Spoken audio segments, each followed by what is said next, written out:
નમસ્કાર મિત્રો, આપણે ખેતીની વાત કરીએ, ખેડૂતની વાત કરીએ, પ્રકૃતિની વાત કરીએ અને પ્રાકૃતિક ખેતીની વાત કરીએ.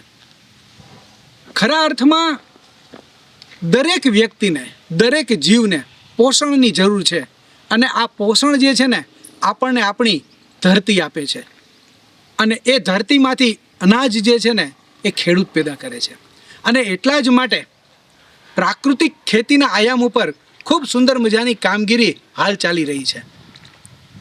વાત કરવામાં આવે રાજકોટ જિલ્લાના રામોદ ગામની અને એમના ખેડૂત એટલે કે ઉપેન્દ્રભાઈ નાથાણી 15 એકરની અંદર પ્રાકૃતિક ખેતી કરી રહ્યા છે. કેવી ખેતી કરી રહ્યા છે કે માત્ર રામોદ ગામ પૂરતું નહીં, રાજકોટ જિલ્લા પૂરતું પણ નહીં, સમગ્ર ભારત વર્ષ એમની નોંધ લે છે. અને હા, હવે તો એમનો ડંકો વિશ્વમાં વાગી રહ્યો છે કે પ્રાકૃતિક ખેતી કરવી હોય ને તો તમારે એક વખત અહીંયા ધક્કો થાય રામોદ ગામ ખાતે. તો મિત્રો, તમે આવી ન શકો પરંતુ અમે રામોદ ગામ તમારા માટે આવ્યા છીએ, એક આદર્શ ખેડૂતને મેળવવા માટે. કઈ રીતે ખેતી કરી રહ્યા છે, કઈ રીતે આર્થિક રીતે સમૃદ્ધ થઈ રહ્યા છે, એ પોતે તો સક્સેસ થયા છે, સફળ થયા છે, પરંતુ એનો સફળતાનો મંત્ર શું છે એ આપણે જાણવો છે. અને એ મંત્ર જો તમે પણ અપનાવશો ને તો તમે પણ એક આદર્શ ખેડૂત બનશો. તો શું તમે આદર્શ ખેડૂત બનવા માંગો છો? પ્રકૃતિ સાથે જોડાવા માંગો છો? પ્રાકૃતિક ખેતી કરવા માંગો છો? તો ચાલો મારી સાથે જોડાઈ જાઓ. આ છે ઉપેન્દ્રભાઈનું ખેતર. પહેલાં કેવી પરિસ્થિતિ હતી, કેવું હતું, અને તેઓએ હાલ પ્રાકૃતિક ખેતી ક્યારથી અપનાવી તે વિશેની વાત એમની પાસેથી સાંભળીએ. ખરેખર તો એવું, પહેલાં અમે કેમિકલ પેસ્ટિસાઇડનો ઘણા ઉપયોગ કરેલા છે આ ખેતરમાં જ, અમારા જ હાથે. પણ એના એટલા અમારે આડઅસર અમને જોવા મળી કે ભાઈ આટલી બધી આડઅસર થાય છે. પક્ષી મરતા જોયા છે, જીવાતો મારતા જોઈ છે, જમીનની અંદર ફળદ્રુપતા ઘટી ગઈ છે કે ભાઈ અમે 45 હોર્સ પાવરના ટ્રેક્ટર જમીનમાંથી હાંકતા તો એટલી કઠણ જમીન થઈ જતી કે ભાઈ જમીનની અંદર ચાહ નાખતા ને તોય ઊંડા ચાહ ન પડતા ને એટલી કઠણ જમીન રહેતી. હવે એનું સોલ્યુશન કરવા માટે અમે વિચાર કર્યો કે આટલી બધી કઠણ જમીન કેમ, પહેલાં તો બળદથી ખેતી થતી હતી તો હવે કેમ નથી થતી. તો એ જોતાં જોતાં ખ્યાલ આવ્યો કે ભાઈ આ તો આ હેવી પેસ્ટિસાઇડો અને કેમિકલના ઉપયોગથી આ બધું નડતરરૂપ સાબિત થયું છે. હવે એના હિસાબે પછી અમે નક્કી કર્યું કે ભાઈ હવે આની અંદર આ બધું બંધ કરવું જોશે. એટલે એને બંધ કરીને પછી અમે પ્રાકૃતિક ખેતીનો શરૂઆત કરી. કે જ્યારે શરૂઆત કરી ત્યારે અમને કોઈને કંઈક ખબર નહોતી કે આની અંદર કેવી રીતે આયામો હશે, શું હશે. કે 2007ની અંદર સુભાષ પાલેકર રાજકોટમાં આવ્યા અને જીવામૃત બનાવતા અમને શીખડાવ્યું અને ત્યાંથી અમે જીવામૃત નાખવાનું ચાલુ કર્યું. પણ શરૂઆતની અંદર સફળતા એટલી બધી ન મળી. પછી જમીનના લેબોરેટરી કરી તો અમારી જમીનનો કાર્બન હતો 0.3 જ હતો કાર્બન, કે અડધો ટકો પૂરો નહોતો. પછી યુનિવર્સિટીની ભલામણ ઉપરથી એવું લાગતું હતું કે ભાઈ જમીનનો કાર્બન 0.1 કે 1 હોય ને તો ઉત્પાદનનો રેશિયો જળવાઈ રહે, એવી જમીનની પ્રત હોવી જોઈએ. એટલે પછી અમે નક્કી કર્યું કે આટલી બધી જમીનને ફળદ્રુપતા બનાવવા માટે શું કરવું પડે. પછી જીવામૃતના ઉપયોગ કર્યા. પછી પ્રાકૃતિક ખેતીના ધીમે ધીમે અનુભવ થતા શરૂઆતની અંદર નિષ્ફળતાઓ મળી છે, ઘણી નિષ્ફળતાઓ મળી, કારણ કે આપણી પાસે પૂરું નોલેજ નહોતું. પછી નોલેજ આવ્યા પછી ખુદનો અનુભવ થતા નિષ્ફળતાઓ મળીને અને પછી સફળતાના આને ચાલુ થયા.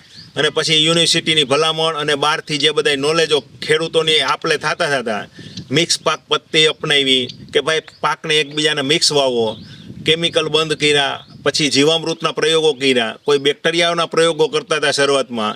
અને મિક્સ પાક પદ્ધતિથી જમીનની પ્રત સુધરતા અત્યારે 2025ની સાલમાં મારો જમીનનો કાર્બન 1.5 ઉપર છે. કે એની હિસાબે જમીનની પ્રત એટલી સુધરી ગઈ છે કે પાણી ખેતરની અંદર 4 ઇંચ વરસાદ પડે ને તો ખેતર બારું પાણી નથી નીકળતું. અને હાવ 50% પિયતની અંદર પાક બધા પાકી જાય છે. કે જો ઘઉં જો તો ઘઉં 5 થી 6 પિયતની અંદર ઘઉં પકવું છું, ધાણા હોય તો ધાણા 5 પિયતમાં પકવું છું. એટલે એવી રીતે ઓછા પિયતની અંદર પ્રાકૃતિક ચાલુ થાય છે. અને પ્રાકૃતિક ચાલુ કરવાનો મેઇન મુદ્દો એ જ હતો કે કેમિકલના પેસ્ટિસાઇડ અમારા શરીરમાં અમને નડવા માંડ્યા હતા, અમે દવાઓ છાંટી. પછી અમે ઠાકીને ચાલુ કર્યું છે અને અત્યારે ખેડૂતોને આ બધે અપનાવવાનું ચાલુ થઈ ગયું છે અને ઘણા ખેડૂતો આ પ્રાકૃતિક ખેતી અપનાવે છે. પ્રાકૃતિક ખેતીમાં શું કરવાનું હોય અને મિશ્ર પાક ખેતી એટલે શું અને તેમાં તેમને મળેલા ફાયદાઓ વિશે જાણ્યા. પ્રાકૃતિક ખેતીના 4 આયામો છે મેઇન તો, કે બીજામૃત, કે બીજને જે તમે વાવેતર કરો છો એને બીજને પટ આપીને અને પછી બીજામૃતનો પટ આપીને પછી વાવેતર કરવું. પછી ઘન જીવામૃત છે, કે ઘન જીવામૃત નાખવાનું હોય છે જમીનની અંદર, અને પછી જીવામૃત હોય છે, અને મલ્ચિંગ. આ જે 4 આયામોનો હું વ્યવસ્થિત મારા પાક પ્રમાણે બધાના રેગ્યુલર ઉપયોગ કરું છું. અને પ્રાકૃતિક ખેતીને સફળ થવા માટે આ 4 આયામો મહત્વના જ છે. કે જે મહત્વ એટલા માટે છે કે એની અંદર એ આયામો હશે ને તો જમીનની પ્રત સુધારવામાં ઝડપ થશે. બીજા નંબરમાં કે પછી આવે છે મિક્સ પાક, કે તમે જો એક પાક ગમે તે વાવો અને મિક્સ પાક વાવો, એની અંદર મને મારા ખેતરનો જે 15-20 વર્ષનો જે અનુભવ છે એ હું તમને ખુદ કહેવા માગું છું કે મિક્સ પાક કરવાથી પાકની એક તો ગુણવત્તા વધે છે, ક્વોલિટી વધે છે, રોગ પ્રતિકારક જે રોગ આવે છે, જીવાત છે, મચ્છી, માઈખ છે, ઈયળો છે, એનો પ્રમાણમાં 30%થી માંડી 40%નો ઘટાડો જોવા મળે છે મારા જ ખેતરમાં. હું નથી આવતી એવું નથી કહેતો, પણ એ ઘટાડો જોવા મળે છે. એની હિસાબે પાકની ઉત્પાદન કેપેસિટી વધે છે. ત્રીજા નંબરમાં કોઈ કારણોસર હાલો વાતાવરણ ઉપર આ ખેતી આખી વાતાવરણ આધારિત છે, તો એ વાતાવરણ કોઈ કારણોસર એક પાકને ડેમેજ કર્યું, આ તો વાતાવરણ છે, ડેમેજ કર્યું, તો બીજો પાક આપણો મિક્સ પાક હોય તો બીજા પાક મિક્સ પાક હોય તો એ આપણે જીવિત રહી શકે, તો આપણો પાક ફેલ ન જાય. આટલી બધી જટિલ બીમારીઓ આવી છે, એનું મેઇન કારણ આ અનાજ જ છે, અને એનું રિપેર થવાનું કારણ અનાજ જ હશે. બાકી દવાખાનાની અંદર આપણે થીંગડા લાગવા માટે, રાહત થવા માટે જઈએ છીએ, અને જવું જોઈએ. કોઈ વિજ્ઞાન ખોટું નથી, વિજ્ઞાન સાચું જ છે, પણ એની જરૂરિયાત ન પડે એના માટે પ્રાકૃતિક ખેતીનો જે ન્યુટ્રસ વેલ્યુવાળો જે ખોરાક આપણે ખાઈ તો આપણે ખુદ જ દવાખાને જવાનું અટકી જાય છે અને આપણું શરીર તંદુરસ્ત બને છે. નાથાણીભાઈ દ્વારા સિઝન પ્રમાણે કયા કયા પાક અને કેવી રીતે લેવામાં આવે છે ને એ પણ આપણે જાણીએ. મારી 15 એકર જગ્યાની અંદર પ્રાકૃતિક કરું છું, અને એની અંદર ચોમાસાની અંદર મગફળી, હળદર અને મરચી, આ 3 વાવેતર હોય છે. અને હળદર ને મરચી તો મિક્સ જ હોય છે, અને પછી મગફળી નીકળી જાય પછી ઘઉં, જીરું, ચણા, ધાણા, મેથી છે, એ બધા પાકોનું હું રેગ્યુલર વાવેતર કરું છું. ઘરના ખાવા માટે પછી બટાકા હોય છે, અને એ બધું થોડું થોડું બધું વાવેતર ઘરમાં જે જોતું એ બધી વસ્તુ વાવેતર કરું છું. પછી બોર્ડર ઉપર ફરતીકો સરગવાનું મેં વાવેતર કરેલું છે, કે જે બીજાના ખેતરની કોઈ કેમિકલ પેસ્ટિસાઇડ દવાઓ છાંટતા હોય છે તો એની ઉડીન આપણામાં ન આવે એના માટે રક્ષણ માટે બોર્ડર ઉપર સરગવા વાવેલા છે. ફરતીકો નાલી કરેલી છે કે બીજાના ખેતરનું પાણી આપણામાં ન આવે. મિત્રો, સફળ પ્રાકૃતિક ખેતી કરતા ખેડૂતને ત્યાં ઘણા લોકોએ મુલાકાત લીધી છે. કોણે કોણે લીધી છે, સાથે સાથે તેની સફળતાની વાત સહજ રીતે આપણે તેમની પાસેથી જ જાણીએ. રાજ્યપાલ શ્રી મારા ફાર્મ ઉપર આવી ગયેલા છે 2019માં, અને પહેલી જ મિટિંગ રાજ્યપાલ શ્રીએ ખેડૂતની વાડીએ આવવાનો પહેલો જ નિર્ણય મારા ફાર્મ ઉપર કરીને અહીંથી જ દીપ પ્રગટાવ્યો હતો કે ભાઈ પ્રાકૃતિક ખેડૂતનો અહીંથી સમન્વય થાય, અને 5000 ખેડૂતોની વચારે જે સૌરાષ્ટ્ર જલધારા ટ્રસ્ટ છે સુરતનું, એ આખું આયોજિત હતું મથુરભાઈ સવાણી, અને એના હસ્તક આ બધું આયોજન મારા ફાર્મ ઉપર થયું હતું. અને આ ફાર્મ ઉપરથી 5000 ખેડૂતોને 176 તાલુકાના ખેડૂતો આ ફાર્મ ઉપર આવીને અને મારા ફાર્મને મોડલ તરીકે જોયું હતું, અને નિહારી નટાણે ઘણા ખેડૂતો પ્રાકૃતિક ખેતી તરફ વળ્યા છે. ઉત્પાદન થયેલા પાકનું વેચાણ મૂલ્યવર્ધન દ્વારા કરવું, અને તે કેવી રીતે કરે છે ને એ વાત પણ આપણે એમના મોઢેથી જ સાંભળીએ. જે ખેતરની વસ્તુનું ઉત્પાદન થાય છે એ તો ધીમે ધીમે અમે પહેલાં શરૂઆત કરી ત્યારે એવું હતું કે આનું ઉત્પાદન તો કરીએ છીએ, ઉત્પાદન શરૂઆતમાં ઓછું આવતું હતું કે આ ઓછું ઉત્પાદન આવે છે તો આપણું ઘર ખર્ચો કેમ હાલશે.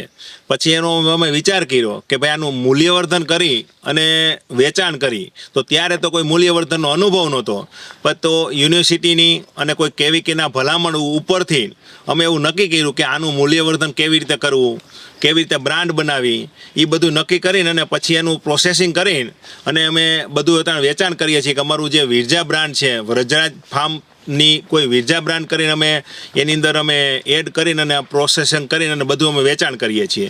કે હળદર હોય તો હળદરનો પાવડર કરીએ છીએ, મરચું હોય તો મરચાંનો પાવડર કરીએ છીએ, ધાણા જીરોનો પાવડર બનાવીએ છીએ, ચણા હોય તો ચણાની દાળ કરીએ, તુવેરની દાળ બનાવીએ, સિંગ તેલ કરીએ છીએ. એ બધું પ્રોસેસિંગ યુનિટ આપણે કેવી રીતે પ્રોસેસ કરવી, તો પ્રોસેસ પ્રોસેસ કરવામાં ઘણી રીતે અમે કરીએ છીએ કે આખી કોલ્ડ પ્રોસેસથી પાવડર કરીએ છીએ કે કોલ્ડ પ્રોસેસથી પાવડર કરીએ એટલે એને ન્યુટ્રસ વેલ્યુ જળવાઈ રહે છે કે જે હાલો અમે કોલ્ડ પ્રોસેસથી સિંગ તેલ બનાવીએ છીએ તો સિંગ તેલ તમારા રસોડાની અંદર જ્યારે પહેલી જ વખત તાવડે ચડે ત્યારે જ ગરમ થવાનું છે કે એની જે ગુણવત્તા છે હકીકત તેલનું જે આપણા શરીરમાં જે શું કામ કરે છે ઓઇલના રૂપમાં આપણા સ્પેર પાર્ટના બધા ઓઇલિંગ કરે છે તો એ પૂરેપૂરો એની અંદર લાભ મળે છે ખાવાથી. જેવી રીતે હળદર છે તો હળદરને અમારે કર્ક્યુમિનના પર્સન્ટેજ 4 થી 5 કર્ક્યુમિન વચ્ચેની હળદર અમે માર્કેટમાં વેચીએ છીએ તો એ હળદર ખાવાથી જે શરીરને ફાયદો થાય છે એવી રીતે મરચાંનો અમે ફાયદો લઈએ છીએ ગ્રાહકોને બધા ફાયદો મળે છે. આવી બધું મૂલ્યવર્ધન કરીને અને અમારા બ્રાન્ડથી અમે રેગ્યુલર વેચાણ કરીએ છીએ. શરૂઆતની અંદર થોડુંક અમને સ્ટબલ પડ્યું હતું પણ પછી હવે સારી ક્વોલિટી જોઈને ગ્રાહકો હવે વાડીએ બેઠા બેઠા અમારી બધી વસ્તુ લઈ જાય છે. ત્રીજા નંબરમાં વાડીએ તો લઈ જાય છે પણ ભારતની અંદર કરતાં બીજા અમારા 7 થી 10 દેશની અંદર અમારો અહીંથી માલની અમે સપ્લાય કરીએ છીએ. સફળતાનો શ્રેય ઉપેન્દ્રભાઈ નાથાણી કોને આપે છે, સાથે સાથે તેઓ ખેડૂતોને શું કહે છે, ચાલો જાણીએ. મારી સફળતા માટે જુનાગઢ કૃષિ યુનિવર્સિટી KVK પીપળિયા અને બીજી યુનિવર્સિટી અને બાગાયત ખાતું આત્મા પ્રોજેક્ટ અને બીજું મહામહિમ રાજ્યપાલશ્રી અને અત્યારે જે હાલોલની યુનિવર્સિટી છે નેચરલ ફાર્મિંગ યુનિવર્સિટી એ અત્યારે એટલું કાર્યરત થઈને મને જે સફળતા રૂપે અત્યારે જે હું આ સફળતાએ પહોંચ્યો છું એ બધાનો સાથ સહકારથી અત્યારે હું આ સફળતાને આરે છું.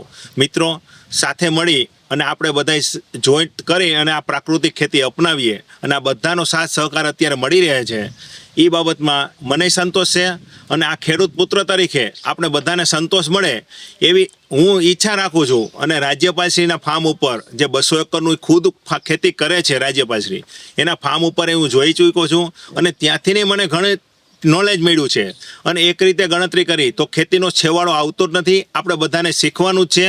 કોઈ એમ કે હું ખેતીમાં પૂર્ણ છું એ વાત ખોટી છે કારણ કે આપણે કાંઈક ને કંઈક શીખા જ કરવાનું છે પણ જેટલા વહેલી તકે આની અંદર જોઈન્ટ થાય એટલો આપણે વધારે ફાયદો છે. બાકી જોઈન્ટ તો બધાને કરવાનું છે આજની કાલે. સફળ ખેડૂતની ગાથાને કૃષિ યુનિવર્સિટી કેવી રીતે વેગવંતી બનાવે છે અને કેવી રીતે અપીલ કરે છે, ચાલો જાણીએ જુનાગઢ કૃષિ યુનિવર્સિટીના કૃષિ વિકાસ કેન્દ્ર પીપળિયાના અધિકારી શ્રી પાસેથી. નમસ્કાર મિત્રો, આજના સમયની સાંપ્રત સમયની જરૂરિયાત એટલે કે પ્રાકૃતિક કૃષિ, પ્રકૃતિની સાથે રહીને કૃષિ કરવી એ જરૂરિયાત ઉપર આજની તારીખે આપણા રાજ્યના દરેક વિભાગ એટલે કે કૃષિ વિભાગ, બાગાયત વિભાગ તેમજ કૃષિ યુનિવર્સિટીઓ ખૂબ જ પ્રગતિશીલ અને પ્રયત્નશીલ છે કે ખેડૂતો અપનાવે. આજે કૃષિ યુનિવર્સિટીના અંદર દરેક કૃષિ વિજ્ઞાન કેન્દ્ર પ્રાકૃતિક કૃષિને પ્રમોટ કરવા એટલે કે મદદ કરવા માટે તત્પર છે અને એ તત્પરતાના અંતર્ગત જ આજની તારીખે ગોંડલની બાજુમાં રામોદ ગામની અંદર પ્રાકૃતિક કૃષિ કરતા ઉપેન્દ્રભાઈ નાથાણીના ખેતર ઉપર અમે આવ્યા છીએ. તેઓ ખૂબ સરસ મજાની પ્રાકૃતિક કૃષિ કરે છે. દરેક આયામોને અપનાવી અને પોતાની કૃષિ અને એમાં મૂલ્યવર્ધન કરીને પરિપૂર્વક વેચે છે અને તે ખૂબ જ નફાકારક છે. ખેડૂત મિત્રો, જો તમે લોકો પણ પ્રાકૃતિક કૃષિ અપનાવવા માંગતા હો તો જુનાગઢ કૃષિ યુનિવર્સિટી તેમજ કૃષિ વિજ્ઞાન કેન્દ્ર પીપળિયા આપને દરેક રીતે મદદ કરવા માટે પ્રતિબદ્ધ છે. આપના ખેતર ઉપર બોલાવશો તો કૃષિ વિજ્ઞાન કેન્દ્રના સ્ટાફ ત્યાં આવી અને આપના નિદર્શન અને ખેતર ઉપર આવીને પણ મદદ કરશે. તેમજ આપ ગમે ત્યારે કૃષિ વિજ્ઞાન કેન્દ્ર પીપળિયાની પણ મુલાકાત લઈ શકો છો. કૃષિ યુનિવર્સિટી જુનાગઢની પણ મુલાકાત લઈ શકશો. પ્રાકૃતિક કૃષિના દરેક આયામોને દરેક કૃષિ યુનિવર્સિટી તેમજ દરેક કૃષિ વિજ્ઞાન કેન્દ્ર સારી રીતે સમજાવીને ખેડૂતોને અમલીકરણ કરવા માટે મદદરૂપ થઈ શકશે. જેથી કરીને અમારી વિનંતી છે આ જે ખાસ કરીને રામોદના ખેતરની મુલાકાત લ્યો, ઉપેન્દ્રભાઈ નાથાણીના ખેતરની મુલાકાત લ્યો. માનનીય ગવર્નર શ્રી, મહામહિમ રાજ્યપાલ શ્રી આચાર્ય દેવવ્રત પણ લઈ ચૂક્યા છે અને વખાણી ચૂક્યા છે કે તેઓ ખૂબ સરસ રીતે પ્રાકૃતિક કૃષિ કરી રહ્યા છે. તો મારા દરેક ખેડૂત ભાઈઓ જે જગતના તાત છે એને વિનંતી છે કે પ્રકૃતિની સાથે રહી કૃષિને સમન્વય કરી, પ્રકૃતિ સાથે સમન્વય કરી અને આપણે આપણી ખેતી કરીએ અને એને પોષણક્ષમ બનાવીએ. એના માટે જ્યારે પણ જરૂરિયાત ઊભી થાય ત્યારે કૃષિ વિજ્ઞાન કેન્દ્ર તેમજ જુનાગઢ કૃષિ યુનિવર્સિટી ખેડૂતોને મદદ કરવા માટે પ્રતિબદ્ધ છે. એનો લાભ લેવા વિનંતી. જય શ્રી કૃષ્ણ. મિત્રો, જોયું ને, ખરા અર્થમાં ખેતી કઈ રીતે કરી શકાય. કોઈ પણ કાર્ય કરવું હોય ને તો અનુભવી વ્યક્તિના અનુભવને આપણે સાથે જોડવો પડે. તો ઉપેન્દ્રભાઈ નાથાણીએ દરેકના અનુભવને જોડ્યો અને મહામહિમ આચાર્ય દેવવ્રતજીએ જે પોતે એમના ફાર્મમાં કુરુક્ષેત્રમાં એમને ત્યાંની મુલાકાત કરી અને પોતે આ માર્ગદર્શનથી પ્રભાવિત થઈ અને પોતે સંપૂર્ણ પ્રાકૃતિક ખેતી તરફ આગળ વધ્યા. પ્રાકૃતિક ખેતી કરવાથી ગુણવત્તાયુક્ત ઉત્પાદન મેળવ્યું છે અને આ ઉત્પાદન જે છે એ લોકો સુધી વાત પહોંચી છે કે આ પ્રાકૃતિક ખેતીનું ઉત્પાદન છે અને એટલા માટે જાગૃત લોકો જે છે એ આ ગુણવત્તાયુક્ત ઉત્પાદન પોતે ખરીદવા માટે આગળ આવ્યા છે અને આ આગળ આવવાને હિસાબે એમણે બજારમાં ક્યાંય માલ વેચવા નથી જવો પડતો એ પણ એમણે વાત કરી. એટલે કે એમનું ઉત્પાદન જે છે એ થાય એ ભેગું જ વેચાઈ જાય છે. પણ એક બહુ મોટી વાત કરી મિત્રો, મૂલ્યવર્ધન. મૂલ્યવર્ધન એવી વસ્તુ છે કે જો ખેડૂત પોતે જ મૂલ્યવર્ધન કરશે તો જે કંઈ પણ એ રો મટીરિયલ વેચે છે એમના કરતાં એની આવક જે છે ને એ બમણી કે 3 ગણી થશે. મિત્રો આજે સારી ગુણવત્તાયુક્ત વસ્તુઓ જે છે એની ખપ છે, ક્યાંય મળતી નથી અને એટલા માટે જ આ અછતમાંથી બહાર નીકળવા માટે, આ અછતની અંદરથી સારો એવો ભાવ મેળવવા માટે પ્રાકૃતિક ખેતીમાંથી ઉત્પન્ન થયેલી વસ્તુને દરેક લોકોએ અપનાવવાની છે. સારા દિવસો આવી રહ્યા છે પ્રાકૃતિક ખેતી માટે, તો તમે પ્રાકૃતિક ખેતીમાં જોડાઓ, પ્રાકૃતિક ઉત્પાદન મેળવો અને હા, અંતે તો દરેક ખેડૂત જે છે કે દરેક જીવ જે છે એ પ્રકૃતિ સાથે જ રહેલો છે અને પ્રકૃતિની અંદરથી જ જન્મ્યો છે અને પ્રકૃતિમાં જ વિલીન થવાનો છે. તો શા માટે આ શરૂઆત આજથી જ ન કરીએ? તો ગમીને મારી વાત મિત્રો, આવી વાતો ને નવી રજૂઆતો તમારા સુધી હંમેશાને માટે લાવતો રહીશ. ત્યાં લગી કલ્પેશ પંડ્યાને રજા આપશો. નમસ્કાર.